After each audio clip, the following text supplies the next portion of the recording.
5 rekomendasi manhwa karakter utama anti-hero. Klik tombol subscribe untuk mendukung channel ini dan tidak ketinggalan video baru kami. 1. Kill to Hero. Kim Woo Jin dikhianati dan dibunuh oleh sahabat terpercayanya sendiri. Ia kemudian terbangun di masa lalu, sebelum wabah Dungeon. Dengan kesempatan untuk mengubah masa depan dengan pengetahuan masa lalu, Kim Woo Jin bertekad untuk membalas dendam kepada semua orang yang telah menyakitinya. Ia menggunakan kesempatan ini untuk menjadi lebih kuat, tidak hanya dalam pertarungan, tetapi juga dalam menguasai keterampilan dan item legendaris yang hanya bisa didapat di masa depan, seperti cincin Osiris, cincin Raja Sulaiman, dan helm Hades.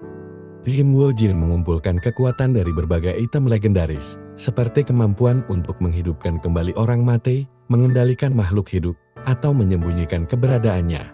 Dengan pengetahuannya tentang wabah Dungeon dan monster, ia memburu monster dan menggunakan informasi tersebut untuk keuntungan pribadinya, tidak hanya untuk bertahan hidup, tetapi juga untuk menjadi lebih kuat. Alur cerita fokus pada perjalanan Kim Woo Jin untuk membalas dendam dan tumbuh menjadi karakter yang sangat kuat dengan menggunakan pengetahuan dan kemampuannya. 2. How to Live as a Villain. Protagonis, setelah kematiannya, terbangun sebagai karakter penjahat lemah bernama Kang Jin yang dijadwalkan untuk kalah dari pahlawan dan mati dalam beberapa hari. Dia menyadari bahwa dia berada dalam sebuah game simulasi dan menggunakan pengetahuan sistem game untuk menjadi lebih kuat. Protagonis menggunakan taktik dan kecerdikannya untuk menghadapi para pahlawan yang seharusnya mengalahkannya secara perlahan jadi lebih kuat dan mengalahkan mereka. Alih-alih menjadi pahlawan, dia memilih untuk menjadi penjahat, menguasai kekuatan penjahat-penjahat lain yang lebih kuat untuk menjadi penjahat terhebat di dunia game. Seiring berjalannya cerita, dia juga menemukan kebenaran tentang dunia game dan penciptanya, beserta tujuan di balik game simulasi tersebut. 3. Black Hero. Yeon Si-eun, seorang siswa top yang hanya tertarik pada pelajaran, pindah ke SMA Yunjang yang penuh kekerasan dan perundungan. Meskipun secara fisik lemah, Si-eun mampu melawan para perundung dengan menggunakan kecerdasan, pengetahuan fisika, dan benda-benda di sekitarnya. Si-eun menjadi target para pengganggu, tetapi dia menolak untuk menyerang dan terus melawan dengan cara-cara tak terduga. Si-eun perlahan membangun ikatan dengan dua teman, An Suho siswa terkuat di kelas, dan Oh Blum Sok putra seorang anggota dewan, yang membantunya dalam situasi berbahaya. Manhwa ini mengeksplorasi dinamika kekuasaan di sekolah, bagaimana perundungan dilakukan, dan dampak psikologis dari kekerasan. 4. Descendant from Divinity. Jung Hyeok Bae, pemimpin iblis dewa dari dunia Murim, dibunuh tetapi malah terbangun kembali di dalam tubuh Roman Dimitri.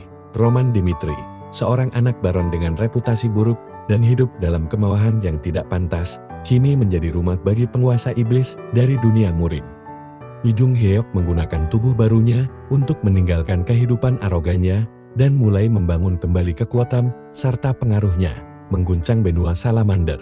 Ia menjadi anti-hero, tidak ragu menggunakan kekerasan untuk mencapai tujuannya. Meskipun memiliki sisi yang kompleks dan mulia di balik tindakan kejamnya, Jung Hyeok tidak hanya bertujuan untuk menguasai dunia baru, tetapi juga untuk menemukan jawaban atas reinkarnasinya yang mendadak dan misterius. Apakah ini sebuah misi atau hukuman dari para dewa?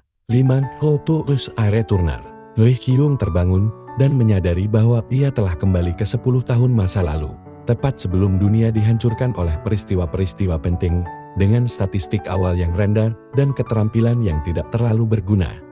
Lee Kyung mengandalkan kecerdasan dan kelicikannya untuk bertahan hidup di lingkungan yang mengerikan. Ia menjadi ahli strategi yang brilian, seringkali menggunakan tipu daya dan manipulasi untuk mencapai tujuannya dan membuat orang lain mengikuti keinginannya. Kyung memiliki fokus yang tak tergoyahkan pada kelangsungan hidup dan kesuksesannya sendiri. Bahkan tindakan yang terlihat tanpa pamrih pun seringkali berakar pada kepentingan pribadinya yang diperhitungkan. Kekuatan sejatinya terletak pada kecerdasannya yang jenius dan penguasaannya terhadap manuver politik, serta keberuntungan tingkat heroik. Meskipun sifatnya pragmatis dan kadang kejam, ia mampu membuat kompromi strategis ketika diperlukan untuk mencapai tujuannya.